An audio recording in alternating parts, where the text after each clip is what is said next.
শনিবার শেষ হলো ৭৮ নম্বরের কান চলচ্চিত্র উৎসব।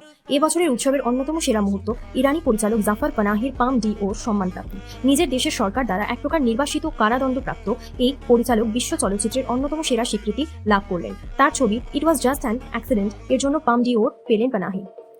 ইট ওয়াজ জাস্ট অ্যান অ্যাক্সিডেন্ট কয়েকজন ইরানি নাগরিকের কথা বলে, তাদের জেলে থাকার সময়ের অভিজ্ঞতার কথা তুলে ধরে।